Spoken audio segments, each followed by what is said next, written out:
둘째 주는 교단을 초월해서 우리나라 대한민국 안에 있는 모든 교회들은 어버이 주일로 그렇게 지킵니다. 어버이 주일로 지키다 보니까 이제 주로 다 목사님들의 설교가 어버이 주일과 관련된 부모를 공경하라, 효도하라는 이런 관련된 설교를 주로 하시죠. 이제 아마 마음이 좀 부담스럽고 괴로운 분들도 있을 겁니다. 또 어떤 분들은 이제 부모님들이 먼저 돌아가신 분도 계실 거고, 돌아가시고 나니까 못 해드린 것이 항상 마음에 걸리고 후회돼서 다시 한번 해보라면 더 잘할 수 있을 것 같은데 이런 생각이 드는데 이제 부모님은 안 계시고, 그래서 참 많이 후회가 되고 괴롭고, 또 한편에서는 내 곁에 이제 내 부모님은 계시지만 어떨 때 우리 부모님이 다 우리의 자식들의 눈에는 만족스러운 것이 아니라 하지 말라고 하는데도 계속 하시고, 그것이 아니라고 해도 또 우기시고, 이제 내려놓을 만한 연세가 되셨는데도 여전히 그냥 그래서 속상하고, 그러다 보니 또 어버이 주일 설교를 들으면 괜히 또 마음이 또 괴롭고, 그래서 여러 가지 눈물도 있고 감동도 있고 결단도 있고 하는 이제 주간이 이 어버이 주일 주간이라 이런 생각이 들어요. 저도 아마 이번 주일날 설교 여러분들에게 내 부모를 공경하라 하는 그런 큰 주제를 가지고 여러분과 함께 말씀을 나누려고 하는데, 이 말씀을 준비하면서 저에게는 하나의 걱정이 있었습니다. 어떤 걱정이냐면, 이미 우리의 마음속에, 우리가 지금 예수를 믿고 하나님 자녀가 되었습니다마는 우리 마음속에는 우리나라가 오랜 시간 동안 유교라는 문화권에서 저희들이 뿌리를 내려서 여기까지 왔어요. 그래서 유교에서는 예와 효라는 게 아주 중요해요. 그래서 우리는 조상 대대로 우리 할아버지 때부터 어머니를 거쳐서 우리 자식들에게 그 유교가 가르치는 그 효도에 대한, 공경에 대한 것이 우리 마음속에 이미 다 자리를 잡고 있어요. 예. 근데 이런 자리를 잡고 있는 상태에서 하나님의 말씀인 네 부모를 공경하라 하는 말씀을 들어요. 그러니까 우리에게는 이게 새로운 게 아닌 거죠. 신선한 게 아닌 거예요. 하나님의 말씀으로 듣기보다는 그동안 우리가 잘 알고 있고 그렇게 지키려고 애썼던 그런 말씀으로 별 반응 없이, 감흥도 없이, 어떨 때는 잘 알고 있는 내용으로 이렇게 들려지게 되는 것이죠. 이게 사실은 저에게는 참 부담스럽고 걱정이 되는 부분이에요. 왜냐하면 이미 유교에서 가르치는 효와 공경이 이전에 하나님의 말씀이 있었습니다. 사람이 이 땅에 태어날 그때부터 하나님은 우리에게 부모 공경을 말씀하셨고, 이 부모 공경의 이 귀한 정신에서부터 유교의 사상이 흘러나온 것인데, 이게 이제 입장이 바뀐 거예요. 우리나라 정서는 이미 유교의 이 정신이, 효의 사상이 딱 마음에 자리 잡았고, 거기에서부터 자녀들에게 흘러가는 것이죠. 저는 오늘 이제 이런 것들을 다 뒤로 하고 우리 마음속에는 이런 생각과 사상들을 다 일단 내려놓고, 성경에서 하나님께서 우리에게 말씀하시는 순수한 말씀으로 우리에게 주신 이 부모 공경에 대한 의미가 어떤 것인가에 대해서 우리 성도들과 함께 나누려고 합니다. 이 설교가 여러분에게 윤리적이거나 도덕적으로 들려지는 그런 설교가 되지 않기를 바랍니다. 우리가 잘 알고 있는 그런 생각이 아니라 나에게 주시는 하나님의 말씀으로, 나를 향하여 말씀하시는 하나님의 음성으로 듣는 그런 시간이 됐으면 좋겠습니다. 순수한 하나님의 뜻으로 본 이 부모 공경에 대한 그런 말씀은, 첫 번째가 이 부모 공경은 창조의 법칙으로 주신 것이다 하는 것입니다. 자녀가 부모를 공경해야 되죠. 이것은 우리의 어떤 사상과 철학이 아니라 하나님의 법칙이라는 것입니다. 자녀는 부모를 공경해야 됩니다. 이것은 하나님의 법칙으로 주신 것이다 하는 것입니다. 여러분, 하나님께서 천지를 창조하시고 모든 피조물 속에는 창조의 법칙이라는 것을 거기에다가 두셨어요. 그래서 이 창조의 법칙에 의해서 모든 피조물들이 움직여 갑니다.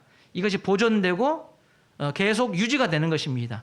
창조의 법칙이 그 안에 들어있어요. 그래서 노력하지 않아도 창조의 법칙에 따라서 이것이 순조롭게 돌아갑니다. 예를 들자면 여러분 오늘 해가 어디에서 떴습니까? 동쪽에서 떴습니다. 어디로 집니까? 서쪽으로 집니다. 여러분 동쪽에서 해가 뜰 때 누가 스위치 눌렀습니까? 여러분 서쪽으로 질 때 스위치 껐습니까? 누른 사람도 없고 끈 사람도 없는데 어김없이 계속 이 하나님의 창조 속에는 법칙이 존재해요. 해가 뜨고 해가 지고 1년 365일이 사계절이 계속 반복이 돼요. 왜 이게 우리가 노력하지 않아도 이게 계속 되느냐 하면 이것이 하나님께서 창조하신 창조의 법칙입니다. 그 속에 다 들어있는 거예요. 여러분 1분에 몇 번이 눈을 깜빡깜빡 하시는지 우리 몰라요. 그런데 하나님은 우리 눈을 보호하기 위해서 내가 의식하지 않는데도 눈을 계속 깜빡깜빡 하면서 우리의 눈을 촉촉하게 보존하게 합니다. 창조의 법칙입니다. 사람의 치아가 28개라고 그래요. 물론 덧니가 난 사람 더 많겠죠? 28개인데 아이들을 키워서 자라나는 걸 보면요. 여러분 이 28개 중에 어느 이가 제일 먼저 나든가요? 어금니 나든가요? 어쩜 그렇게 앞니부터 나는가 몰라요. 그 많은 28개 중에. 아니 우리 자식만 그런 것이 아니라 노무 자식도 보니까 앞니밖에 안 나옵니다. 어쩜 이런 것들이 우리의 몸속에 이 모든 창조물 속에 하나님의 법칙이 그 안에 그대로 들어져 있는 것이죠. 그래서 이 하나님의 법칙대로 잘 순응하며 가면 여러분 순조롭습니다. 행복합니다. 복이 됩니다.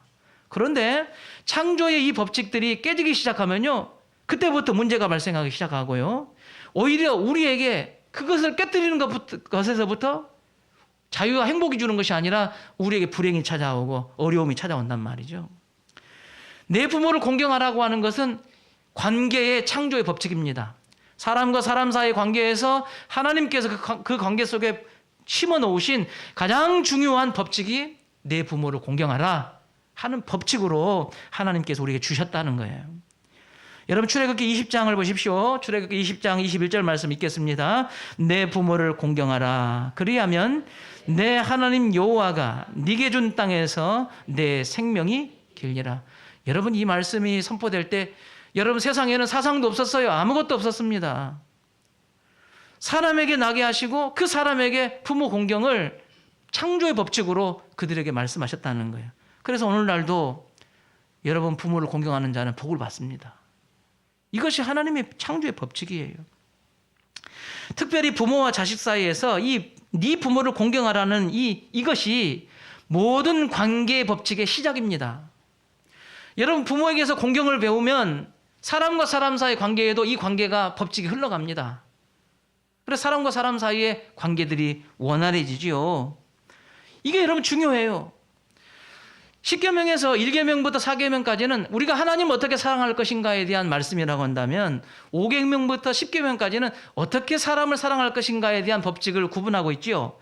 근데 어떻게 우리가 사람을 사랑할 것인가에 대한 첫 번째 법칙이 뭐예요? 네 부모를 공경하라 합니다. 사람과 사람 사이의 관계의 중심, 그 시작이 네 부모를 공경하라는 것에서부터 법칙이 나온단 말이죠. 너무 중요한 것이죠. 그래서 여러분 이 법칙이 깨어지면 사람과 사람 사이의 관계의 법칙도 장담할 수 없습니다. 여러분 중요한 것이지요. 여러분 오늘 말씀 보면 성경에는 신명기 21장 18절과 21절 말씀을 여러분 보시면요. 하나님께서 이 창조의 질서, 이 창조의 법칙이 깨어질 때 어떻게 그들을 징계하셨는가에 대해서 경고하시는 거예요. 여러분 말씀 읽어보면 참 깜짝 놀랄 경악스러운 부분이 많아요. 자, 신명기 21장 18절 21절 말씀 읽겠습니다. 사람에게 완악하고 패역한 아들이 있어 그의 아버지의 말이나 그 어머니의 말을 순종하지 아니하고 부모가 징계하여도 순종하지 아니하거든 그의 부모가 그를 끌고 성문에 이르러 그 성읍 장로들에게 나아가서 그 성읍 장로들에게 말하기를 우리의 이 자식은 완악하고 패역하여 우리 말을 듣지 아니하고 방탕하며 술에 잠긴 자라 하면 그 성읍의 모든 사람들이 그를 돌로 쳐 죽일지니 이같이 네가 너희 중에서 악을 제하라. 그리하면 온 이스라엘이 듣고 두려워하리라. 아멘. 네 부모를 공경하라고 하는 이 하나님의 법칙이 깨지면 그래서 깨져서 그 부모에게 완악하고 폐역한 자식이 되고 말았단 말이에요. 이렇게 되면 하나님께서 어떻게 처리하라고 말씀하고 있습니까? 이걸 보여주고 있는 거예요. 신명기 21장 18절 21절 말씀은. 부모와 자식 사이에 공경이 깨어지면 여러분 그 공경이 깨어져서 불순종과 거역이 그 자식을 지배한다면 그 자식을 성읍 사람들이 모인 곳에 데리고 가서 이 자식이 완악하고 폐역한 자녀다. 아무리 타올리고 이르러도 듣지 않는다. 그러면 그 동네 사람이 그 자식을 돌로 쳐 죽이라는 거예요. 여러분 부모와 자식에서 이 공경의 문제가 깨어질 때 그것이 나중에 파생되는 엄청난 결과에 대해서 그걸 죄로 여기고 그걸 잘라내라. 단호하게 성경은 이 창조의 법칙이 유지되기를 하나님께서 말씀하신 거죠. 레위기 18장 7절 말씀에 보면 이 말씀이 우리에게는 되게 민망한 그런 말씀입니다만은 이 말씀은 하나님의 말씀으로 우리에게 주어졌어요. 레위기 18장 7절과 8절 말씀 읽겠습니다. 내 어머니의 하체는 곧 네 아버지의 하체이니 너는 범하지 말라. 그는 네 어머니인즉 너는 그의 하체를 범하지 말지니라. 너는 네 아버지의 아내의 하체를 범하지 말라. 이는 네 아버지의 하체이니라. 우리나라는 이게 되게 크게 지금 다루고 있습니다만은 고대 서양에서는 자식이 부모와 성관계를 맺는 그런 일들이 흔했어요. 지금 이 하체를 범한다는 말은 그런 의미입니다. 이 말은 자식과 부모의 관계가 이런 관계로 지금 깨진 거예요. 하나님께서 뭐라고 말씀하십니까? 이건 죄라고 말씀하고 있다고요. 하나님께서 사람과 아버지와 부모와 자식과의 관계를 공경의 관계로 이렇게 엮어 놓으시고 그것이 깨지는 어떠한 것도 허용하지 않으시고 그것을 징계하시는 것을 우리가 말씀을 통해서 지금 확인할 수 있는 것입니다. 여러분 부모 공경은 윤리적인 문제가 아닙니다. 도덕적인 문제가 아닙니다. 부모를 공경하지 않으니까 이 못된 놈 이런 개념이 아니단 말이죠. 하나님은 부모 공경을 인간관계의 창조의 법칙으로 주신 거예요. 이게 창조의 원리입니다. 인간관계에서 이 법칙과 원리가 잘 지켜지면 하나님께서는 그 사람들에게 복이 그 사람을 지배받도록 살게 하시지만 인간관계에서 이 법칙과 원리, 공경의 법칙과 원리가 깨어지면 하나님은 그를 징계하시되 그 징계가 그 인생을 지배하도록 하신단 말이죠. 창조의 법칙이다 말이죠. 공경은. 윤리 문제가 아닙니다. 도덕적인 문제가 아니란 말이죠. 이 두 번째로 생각할 것은 이 하나님의 뜻으로 본 이 부모 공경의 문제를 우리가 대할 때 우리가 갖고 있는 이 효도에 대한 여러분 부모 공경은 구체적인 표현이 효도라고 우리가 생각을 하잖아요. 내 부모를 공경하라. 그럼 어떻게 공경할 건가? 그 효도다. 이렇게 우리가 생각을 해요. 그런데 우리가 지금 알고 있는 효도에 대한 생각과 하나님께서 성경을 통해서 효도에 대하여 말씀하신 것은 다르다고 하는 것을 여러분 인정하셔야 돼요. 왜냐하면 우리는 이미 하나님의 말씀이 듣기도 전에 유교에서 가르치는 전통에서 가르치는 효에 대한 생각이 우리 마음속에 딱 있어요.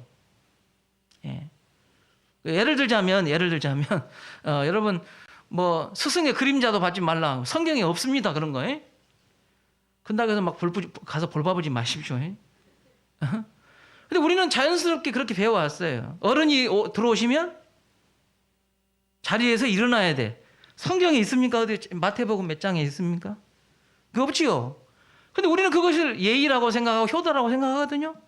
그래서 뭐 교회 안에서 누가 어른이 들어왔는데 애들이 가만히 멀뚱멀뚱 쳐다보고 있다가 이런 뭐 하면서 아니 뭐 성경에 그런 게 없어요. 이런 법칙이 없단 말이에요. 물론 그것이 공경이라는 것의 큰 테두리 안에서 우리에게 주어진 것이지만 우리는 이와 같이 왜 저러냐? 왜 문제가 되냐? 하고 생각할 때 그동안 우리 할아버지, 할머니, 아버지 때로부터 흘러왔던 유교에서 가르치는 예와 효에 대한 것이 기준이 돼가지고 그것 가지고 효도에 대한 생각을 한단 말이죠. 그러다 보니 하나님의 말씀보다는 효에 대한 생각이 우리를 더 지배하게 돼요. 유교는 효의 종교라 효의 정신이다 그렇게 말해도 과언이 아닌데 자녀들에게 효도하며 살 것을 당부하는 그 책이 있습니다. 우리 그걸 효경이라고 해요. 그 효경의 첫 장, 첫 머리글에 효도가 뭔가에 대해서 쓴 그런 글귀가 있어요. 여러분 화면을 보시면 이런 글입니다.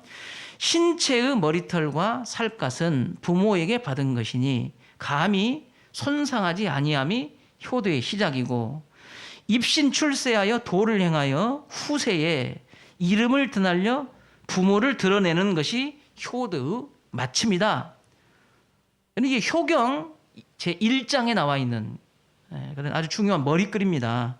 그러니까 뭐 여러분 이게 원래는 한자로 쓰여졌는데 우리가 이해하기 쉽게 지금 풀어 쓴 겁니다.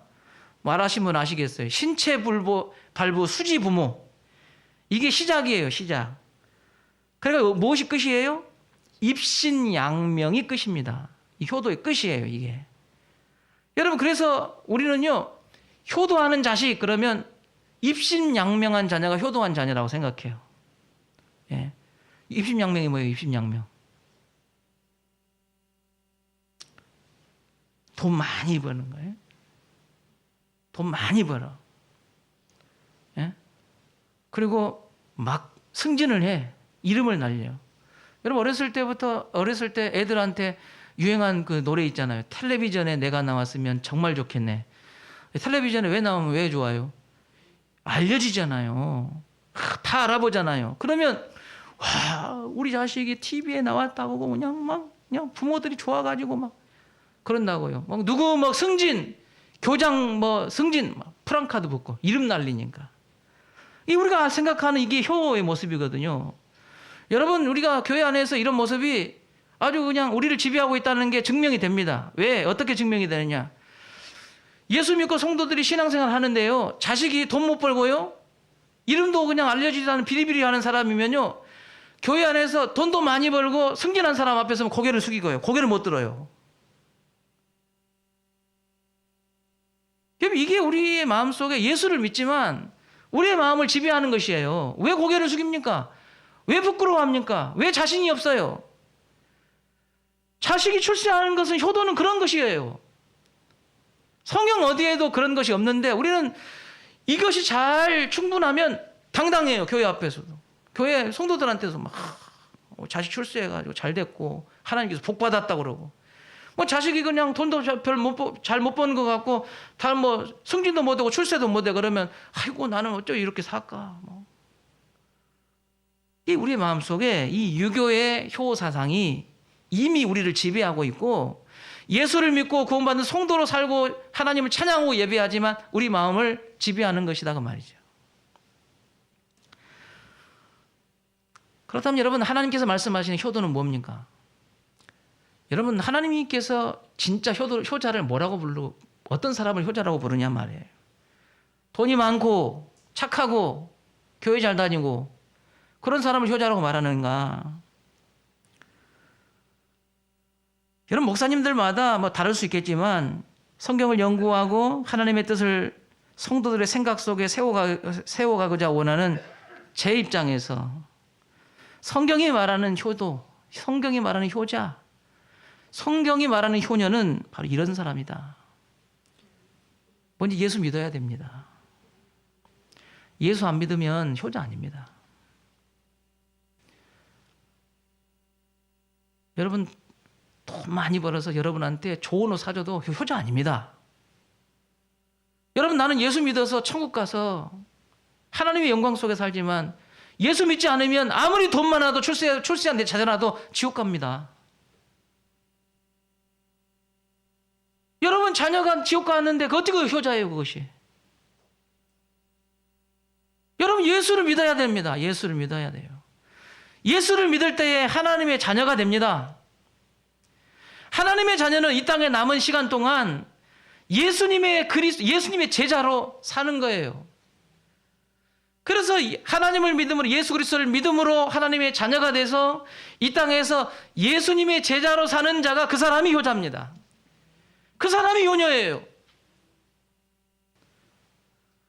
여러분 큰 아파트에 살고 5급 공무원, 3급 공무원 아니 무슨 회사의 대표가 돼서 사장이 돼도 예수 안 믿으면 부르자입니다. 구원이 없습니다. 생명이 없습니다. 그것은 이 땅에서 썩어질 것밖에 안 돼요. 영원 살 수 없습니다. 구원 살 수 없습니다. 그거 가지고. 그러니 여러분 진짜 효자는 뭐냐? 예수 믿고 구원 얻은 자. 그리고 이 땅에서 예수님의 제자로 사는 자가 여러분 효자 중에 효자요. 효녀 중에 효자입니다. 로마서 8장 15절과 17절 말씀을 여러분 우리가 보십시다. 로마서 8장 15절 17절 있습니다. 너희는 다시 무서워하는 종의 영을 받지 아니하고 양자의 영을 받았으므로 우리가 아빠 아버지라고 부르짖느니라. 성령의 친히 우리들의 영과 더불어 우리가 하나님의 자녀인 것을 증언하시나니 자녀이면 또한 상속자 곧 하나님의 상속자요 그리스도와 함께한 상속자니 우리가 그와 함께 영광을 받기 위하여 고난도 함께 받아야 할 것이니라. 아멘. 로마서 8장 15절과 17절까지 이 말씀처럼 사는 여러분 자녀가 있다면 그 사람 효자입니다. 여러분에게 비싼 핸드폰 안 사줘도 효자입니다. 크게 성공하지 않아도 효자입니다. 왜 이 사람들이 효자냐? 여러분 이 사람들은 부모에게 공경하지 않는 자기 자신을 혹시나 작은 것이라도 발견되면 하나님 앞에 괴로워서 어떨지 괴로워요. 마음이 너무 무거워요. 그래서 하나님께서 그를 깨우쳐셔서 부모를 공경하는 삶을 살 수밖에 없도록 하나님 인도하셔요. 그러니 구원받은 성도, 이 땅에 예수님의 제자로 사는 여러분 자녀는 지금 당장은 여러분 입맛에 안 맞고 마음에 안 들지 몰라도 효자가 될 수밖에 없어요. 효녀가 될 수밖에 없어요. 아, 예수 잘 믿는데 효자가 아니에요. 그 사람 잘못 믿는 거예요. 교회를 다녀도 잘못 믿으니까 부모 공경하는 이 하나님의 법칙을 수행하지 못하는 거예요.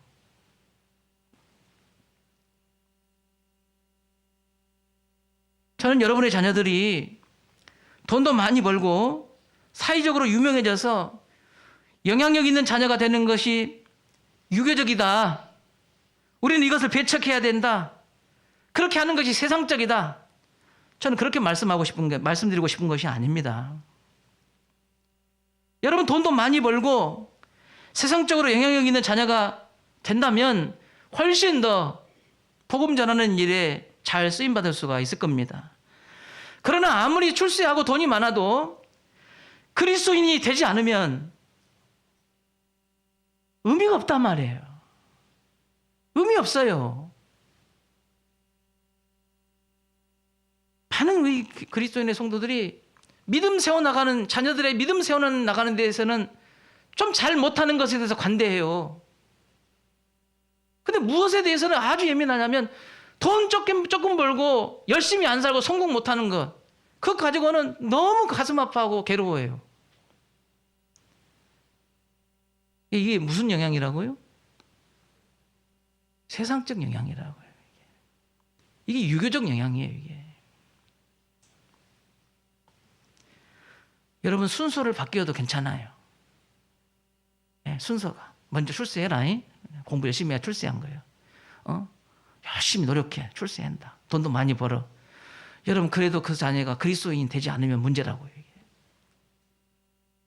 여러분 그리스도인 되게 만들어야 돼요. 세 번째로 이 순수한 하나님의 뜻으로 본 이 부모 공경의 문제에서 자식이든 부모든 우리가 이 원리를 여러분 기억하셔야 돼요. 여러분 내가 부모가 되게 하는 것, 내가 부모가 된 것은 하나님께서 나를 부모가 되게 하신 것이고 내가 누군가의 자녀가 되게 하는 것도 그 부모 사이에서 태어났기 때문에 내가 그 자녀가 된 것이 아니라 하나님께서 그 자녀가 되게 하신 것이다 하는 거예요. 하나님이 부모를 부모가 되게 하시고 하나님이 자녀가 되게 하셨다. 부모가 되고 자녀가 되게 하신 것은 자연스러운 것이 아니라 하나님의 뜻으로 된 것이다 하고 우리는 신앙을 고백할 수 있어야 되겠습니다. 여러분 인류 최초의 가정을 보십시오. 남편인 아담 그리고 아내인 하와 사이에서 가인과 아벨이라는 여러분 자녀가 태어났어요. 가인과 아벨이 태어나니까 가인과 아벨이 아담과 하와를 뭐라고 부르겠습니까? 내 부모님이라고 부르는 것이잖아요. 그러니까 자녀가 태어나니까 자연스럽게 부모가 된 거예요. 아담은 아버지가 된 겁니다. 하와는 어머니가 된 것입니다. 그래서 번성하고 또다시 가정이 세워져서 여기까지 오늘까지 이르는 것이 인류 역사 아닙니까? 그런데 여러분 성경을 보십시오. 남편인 아담과 하와인 아내를 만드신 분이 누굽니까? 바로 하나님이십니다. 아담이 혼자 지냈습니다. 하나님께서 아담을 먼저 지으시고 세상을 두루두루 돌아보게 하셨는데 아담이 혼자 지내는 것을 보고는 너무나 마음이 아프셔서 하와를 만드셔서 아담과 하와를 서로 짝지어 주시고 가정을 이루게 하신 분이 누구십니까? 바로 하나님이십니다. 여러분 또한 아담과 하와의 태를 열어서 자녀를 낳게 하셔서 가인과 아벨을 주신 분이 누구냐? 바로 하나님이십니다. 창세기 4장 1절을 보십시다. 창세기 4장 1절 말씀 읽습니다. 아담이 그의 아내 하와와 동침하매 하와가 임신하여 가인을 낳고 이르되 내가 여호와로 말미암아 등남하였다 하니라. 아멘. 여러분 자녀는 하나님 주신 것입니다. 예, 하나님 주신 거예요. 우리 다시 교회에도 자녀가 없다가 기도해서 자녀 얻게 되는 경우가 있잖아요. 그럼 제가 그 사역하는 다른 교회에서는요 20년 가까이 아이가 없는 그런 부모가 있었어요.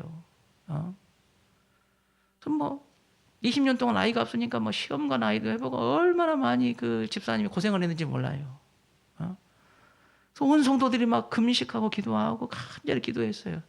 그분이 광주에서 교회 생활하다가 20년 동안 애가 없으니까 교회에서 얼마나 기도했겠어요. 근데 애가 안 생겨. 그러니까 교회에서 그 집사님만 보면 언제 생긴가 맨날 물어봐요. 얼마나 스트레스도 받겠어. 그래가지고 교회로 옮겨봤다니까요. 그러나 우리 교회 오셨어. 우리 교회. 또 우리 교회 똑같아. 또 붙잡고 기도해 또. 근데 감사하게도 20년 만에 애가 생겼다니까요. 지금 아마 중학생 됐을 거예요. 그 아이가. 근데 그 아이만 혼자 있는 것이 아니라 애가 또 하나 또 있대. 감사하게. 여러분들 애기 그렇게 나셨어요? 생겨봤어. 그러니까 우리가 이렇게 생각하니까 아버지가 되고 어머니가 되고 자식이 낳는 건 너무나 자연스럽고 그냥 아무나 그렇게 되는 거 아니야. 이렇게 생각한다고 말이죠, 우리가. 근데 이게 아니라 한 남편과 아내가 만나고 그 만나서 자녀를 낳게 하는 이 모든 것을 기획하신 분이 하나님이시다는 거예요. 이 모든 것을 기획하신 분이 하나님이에요, 이게. 제가 우리 청소년들에게는 제가 가끔 이야기하는데 그 TV에 나오는 탤런트 보면 한지혜 씨라는 분이 있어요. 요즘 무슨 요리 프로 또 나오더라고요. 근데 여러분 몇 년 만에 임신했다고 그래요? 나만 좀 세상적으로 생각하네. 10년 만에 아기를 낳았대요. 근데 제가 그 애가 제 제자예요. 광주에 있을 때 저 중등부 학생이었어요. 아버지가 장로님이고 어머니 권사님이에요. 원래는 이지혜인데 방송 활동하다가 성을 바꿔서 한지혜로 바꿨어요. 지금도 제가 가끔씩 연락해요.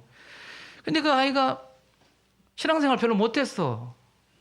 삔질삔질해. 맨날 예배 시간 늦어가지고 뒤에 서 있고 그랬어요. 그래가지고 저거 어떻게 할까 싶은데 그 어머니가 부모님 얼마나 기도하는지 몰라요. 할머니도 권사님이시고 자녀들도 다 신앙생활 너무 잘해요.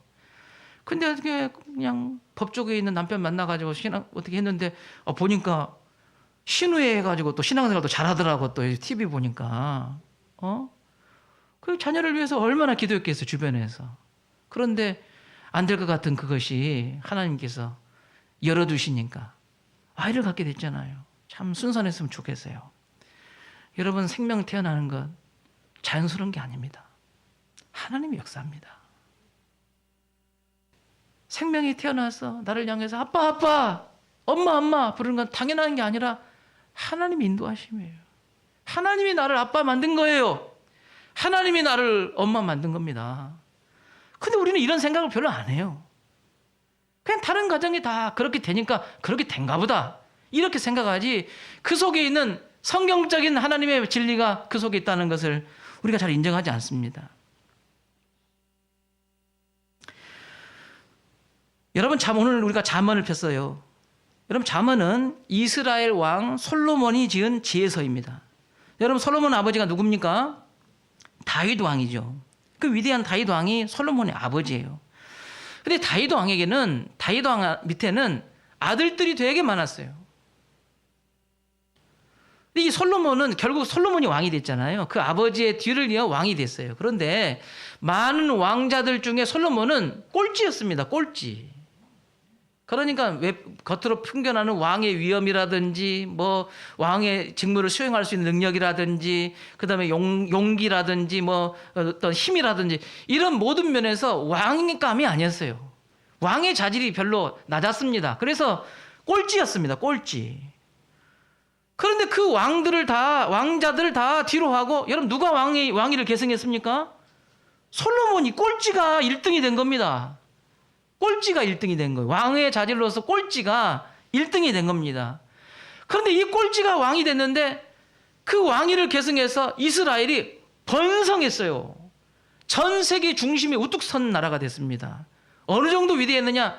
다른 나라의 왕들이 솔로몬의 지혜를 들으려고 사절단을 보내서 찾아왔어요. 세계 중심이 된 겁니다. 아니 어떻게 꼴찌가 1등이 되냔 말이에요. 어떻게 능력이 없어서 저 뒤로 쳐져 있는 사람이 왜 왕가를 계승하게 됐냐 그 말이죠. 오늘 잠언 4장 1절과 4절 말씀은 그 비결을 말씀하고 있습니다. 1절과 4절 말씀 읽겠습니다. 아들들아 아비의 훈계를 들으며 명철을 얻기에 주의하라. 내가 선한 도리를 너희에게 전하노니 내 법을 떠나지 말라. 나도 내 아버지에게 아들이었으며 내 어머니 보시기에 유약한 외아들이었노라. 아버지가 내게 가르쳐 이르기를 내 말을 네 마음에 두라. 네 명령을 지키라. 그리하면 살리라. 많은 왕자들이 있었어요. 그 왕자들에게 다윗 왕, 그의 아버지 다윗 왕은 지혜를 가르쳤어요. 나머지 왕자들이 다 들었습니다. 그런데 그 많은 왕자 중에 솔로몬은 그 아버지의 교훈을 마음으로 받았어요. 그리고 그렇게 살았어요. 그랬더니 꼴찌가 1등이 된 거예요. 그 아버지의 훈계를 마음으로 받고 그 훈계를 무겁게 받고 그렇게 산 거예요. 그랬더니 꼴찌처럼 보이는 사람이 1등이 돼서 왕위를 계승하게 된 거예요. 지혜도 없었던 사람이 하나님이 지혜를 줬고 번성해서 전 세계가 부러워 떨만한 왕의 가문을 이룬 겁니다. 그의 아버지의 훈계를 그가 지키고 행했기 때문에 그렇다고 말이에요. 여러분 이 비결은 뭐냐라고 말하면 그 아버지 다윗의 지혜를 지키고 행한 것에 있다. 이렇게 말씀드릴 수가 있는 것입니다. 여러분 잠언 4장 4절과 8절 말씀을 보십시다. 4절부터 8절 말씀 읽겠습니다. 아버지가 내게 가르쳐 이르기를 내 말을 네 마음에 두라. 내 명령을 지키라. 그리하면 살리라. 지혜를 얻으며 명철을 얻으라. 네 입의 말을 잊지 말며 어기지 말라. 지혜를 버리지 말라. 그가 너를 보호하리라. 그를 사랑하라. 그가 너를 지키리라. 지혜가 제일이니 지혜를 얻으라. 네게 얻은 모든 것을 가지고 명철을 얻을지니라. 그를 높이라. 그리하면 그가 너를 높이 들리라. 만일 그를 품으면 그가 너를 영화롭게 하리라. 아멘. 솔로몬은 지혜의 말씀, 그 아버지의 지혜의 말씀을 순종하며 살았더니 꼴찌가 1등이 된 겁니다.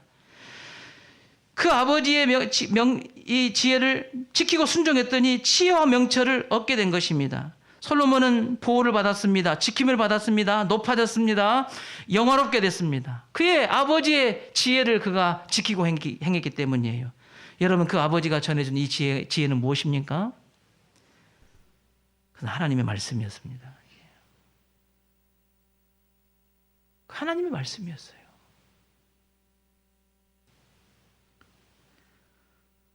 여러분 잠언 9장 10절 말씀은 잠언 전체 31장의 가장 핵심이 되는 주제 성구입니다. 9장 10절 말씀 읽겠습니다. 여호와를 경외하는 것이 지혜의 근본이며 거룩하신 일을 아는 것이 명철이니라. 여러분 지혜는 하나님이에요. 하나님. 그가 그 어떤 것보다도 이 하나님 얻기를 간절히 사모했더니 하나님께서 그에게 지혜와 명철을 주신 거예요. 그가 하나님을 높였더니 하나님이 그를 높여주신 것입니다. 하나님께서 꼴찌였던 그를 그가 하나님을 붙잡으니까 꼴찌가 1등이 되게 하신 겁니다. 여러분, 이 하나님을 그가 하나님의 말씀을 붙들었더니 하나님이 그렇게 되게 하신 것입니다. 아버지 다윗이 솔로몬에게 물려준 지혜, 그것은 바로 하나님의 말씀인 것입니다. 여러분, 오늘 우리 다시교회 성도들이 이 말씀 앞에 서 있습니다. 부모는 자녀들이, 특별히 우리 자녀들은요, 오늘 말씀을 들을 때 여러분이 부모와 자식 사이에서 우리 다음 세대의 청년들이나 가정을 꾸리기를 원하는 우리 형제들은, 자매들은 이 가정이라는 것이 하나님의 부모를 공경하는 것은 창조의 법칙이라는 것을 여러분 마음에 새겼으면 좋겠어요. 이 법칙이 잘 우리가 세워질 때 내가 복을 받아요. 예. 사람과 사람 사이의 관계가 그것으로부터 연결이 되기 시작해요. 형통하게 돼 있어요. 예. 그 부모의 공경을 가진 자들이 그렇다고 말이에요. 두 번째는 여러분, 우리 많은 청년들이 세상에서 효도하기 싫어하는 사람 없습니다. 다 효도하려고 해요. 그런데 그들이 꿈꾸는 그 효도가 뭔가를 들여다보면 너무나 세상적이고 유교적인 철학과 신념 안에서 효도를 이야기를 해요. 여러분, 자녀들, 부모들 중에 좋은 옷 사달라는 걸 좋아하는 사람 물론 받으면 좋겠지만 그것이 전부는 아니잖아요. 예? 근데 자녀들이 효도해라, 부모 공경해라, 돈 많이 벌면요, 내일 다 해가지고 어느 정도 업적을 이루면 그때나 좀 여유 있을 때 하죠. 이렇게 생각한다고 해요. 여러분, 그보다 우리 다시교회 청년들이 하나님을, 예수 그리스도를 믿음으로 하나님의 자녀가 되는 데에 여러분 인생을 쏟아부으셔야 돼요. 공부 열심히 하거든요. 우리 다시교회 우리 청년들 되게 열심히 해요. 대학에서, 직장에서 정말 열심히 살거든요. 그래서 참 대견스러워요. 그런데 저들을 볼 때마다 제가 항상 마음이 걸려요. 신앙생활은 어떻게 잘하고 있나? 구원받은 자녀, 아무리 봐도 구원받은 자녀라고 하기에는 아직은 부족한 게 너무 많은데, 저 사람이 공부를 잘해서 출세해서 그 자리에 올라가면 과연 그 일을 어떻게 수행할 건가? 우리 청년들이 하나님의 자녀로 이 땅에 예수님의 제자로 사는 일에 많은 흥미를 별로 느끼지를 못해요. 오히려 그렇게 사는 게 세상에서 불편하다고 그래요. 불효자입니다. 이제 불효자 되는 거예요. 출세해서 돈은 많을지 몰라도 불효자예요. 나는 천국 가서 하나님 영광 속에 살지만 내 자녀는 거기 근처에도 못 와요. 오지도 못해요.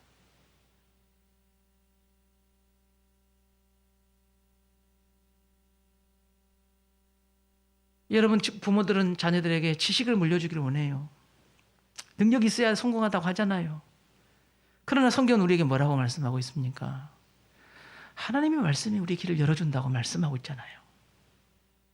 꼴찌가 왜 1등이 됩니까? 하나님의 말씀이 그 삶을 지배하고 이끌어가니까 꼴찌가 1등이 된 거예요. 예? 여러분, 뭔가에 공부하지 말라고 해도 하나님께서 사로잡으면 공부하더라고요, 그냥. 예? 우리가 여러분 간증 봐봐요. 그렇게 사고치는 애들이 하나님께서 은혜를 줘가지고 구원받아가지고 인생을 진지하게 깨뚫어 보니까 그렇게 하기 싫은 공부를 하기 시작하더라고. 여러분 유튜브 봐봐요. 대단한 사람 많아요. 예. 뭔가 허영부영 시간 때우고 그냥 맨날 게임만 하고 하는 애들이 예수님 만나니까 그런 시간에 시간을 허비하는 것이 아니라 꼭 필요한 것에서 자기 인생을 태우더라고요. 이뤄내더라고요. 여러분, 예수 심어줘야죠. 믿음 심어줘야죠. 이런 농사가 잘 안 되는 이유는 가장 큰 문제가 저는 자연재해라고 생각해요. 아무리 노력해도 막 여러분 냉이 오고 비 안 오고 막 온도 막 올라가면 안 되더라고요. 안 돼. 근데 이런 일을 제외하고 농사가 안 되는 두 번째 가장 큰 이유가 뭔지 아세요? 농부 때문이에요. 농부 때문에 농사가 안 됩니다.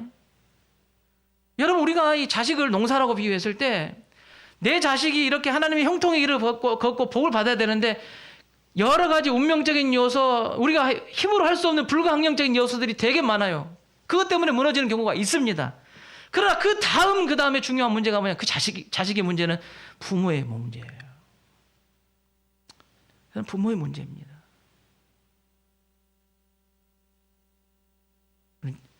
제가 오늘은 좀 심하게 이야기할게요. 심하게. 멀리서 도시에서 멀리서 공부를 해. 열심히 살라. 근데 신앙생활 안 해. 웃겨버려.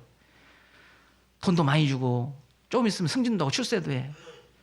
그럼 우리 교인 중에 너 그거 그만두고 내려와라. 내 옆에 있어라. 돈 안 벌어도 괜찮아. 너 성공 안 해도 괜찮아. 요거부터 해야지. 여러와. 나랑 같이 신앙생활 하자. 돈 많이 벌어서 지옥 갈 건가?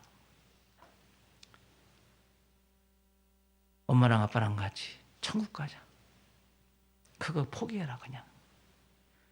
이런 사람이 있었으면 좋겠어요. 예. 목사님 그렇게 할 건가? 목사님 그렇게 할 건가? 제가 이렇게 하니까 우리 아들도 멀리 떠난대. 아버지가 지긋지긋해서 떠난대. 맨날 성경 읽었냐. 또 맨날 신앙생활 봐가지고 눈빛이 흐리멍텅하면 요새 기도를 안 한가 보다. 네가 또 은혜를 언제 받았냐. 한번 은혜 받은 거 이야기해봐라. 그러면 막 괴로워. 그러니까 이제 내가 지긋지긋한가 얼른 떠났으면 좋겠대. 끝까지 쫓아갈단 내가. 응? 거짓으로 살아도 괜찮아. 우리 아들 소리 들리죠? 머리 아플 때 2층에서 지금 방송 보고 있어요. 지금 머리 말 들으니까 갑자기 드디어 나는 이제 인생의 수렁에 빠지는구나 하고 비명을 지르고 있어. 예. 여러분 출세 못해도 괜찮아요. 아프리카 오지에 가서 찌질게 가난한 사람들을 위해서 인생을 보내더라도 저는 그걸 자랑스럽게 생각할 거예요. 돈은 있다가도 없는 것이 없다가도 있는 것이에요. 그러나 구원의 문제는 나에게 항상 기회가 주어진 것이 아니에요. 자녀들을 위해서 여러분 교회 가라고 이렇게 세우고 깨워주고 교회 갔냐 안 갔냐 교회 보내놓고 난 다음에 선생님들한테 신앙 문제 다 넘겨놓고 난 다음에 자기들은 뭐 할 것이 별로 없어. 하는 게 뭐냐니까 깨워주는 거. 교회 갔냐 하는 거. 내가 하나님의 말씀에 대해 뭔지를 잘 몰라요. 내가 체험이 없어요. 부모가 근데 어떻게 자녀들에게 믿음이 흘러가냔 말이에요. 이게 자녀에게 이 진리의 말씀, 이 은혜의 말씀, 이 지혜의 말씀을 흘려보낼 때 내가 그 지혜가 내가 내 몸속에서 내 마음속에서 이게 그냥 달고 귀한 것으로 여겨서 내가 그 지혜의 말씀을 섬기고 높이고 의지하고 사는 것이 내가 체험이 있어야 내 자녀도 그렇게 살라고 하는 것인데 아버지 아무것도 없었다. 근데 하나님께서 길을 열어주시더라고. 아들아, 딸아, 아버지 아무것도 아니었다. 우리 집안 아무것도 아니었다. 하나님이 이렇게 하시더라고. 그러니 너도 아무것도 없는 너도 하나님 의지하면 너는 된다. 하나님 되게 하신다. 아버지 봐라, 아버지 봐. 나를 봐, 우리 집을 봐라. 하나님밖에 없는 집이다, 우리는. 그런데 얘가 되지 않냐? 우리가 뭐가 부족하냐? 이런 간증이 부모님이 있어야지. 그런 간증이 있어야 내 자녀들에게 너도 이 교훈을 따라라. 너도 이 지혜를 얻어라. 이렇게 가르칠 건데 그 어떤 것보다도 귀중한 가정에서 부모의 공경이 무너지기 시작하고 하나님의 창조의 질서가 깨지기 시작하는 이 현장이 바로 우리 가정일 수 있단 말이죠.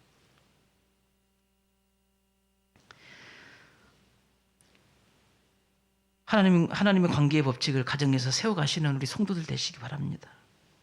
여러분 효도의 기준을 새롭게 하셔야 돼요. 부모들이 효도의 기준을 새롭게 좀 만드십시오. 자녀의 신앙에 대해서 여러분 적극적으로 기획하십시오. 자녀의 신앙생활에 대해서 적극적으로 기획하세요. 부모에게는 권위가 있잖아요. 부모는 그런 자리잖아요. 그저 자녀가 하고 싶은 대로 흘러가는 것이 아니라 그 자녀의 신앙을 붙잡고 기획하세요. 기획. 반드시 여러분의 가정은 복되고 창대하게 될 것입니다. 성경에서 믿음의 사람들은 그렇게 살았습니다. 지금 우리에게 이렇게 말씀하시는 것은 여기에 우리에게 길이 있다는 것을 말씀하고 있는 것이죠. 우리 다수의 모든 성도들은 창조의 질서를 바르게 세우고 세상의 모든 효의 기준을 벗어나서 하나님의 진정한 효녀가 되시고 온전한 이 모든 관계에서부터 하나님의 말씀을 흘려보내는 축복의 통로로 쓰임받으시는 귀한 복이 여러분 가정에 임하시기를 주의 이름으로 축원합니다. 아버지 감사합니다. 자녀의 신앙의 상태가 바로 나의 문제인 것을 항상 괴롭고 가슴이 아픕니다.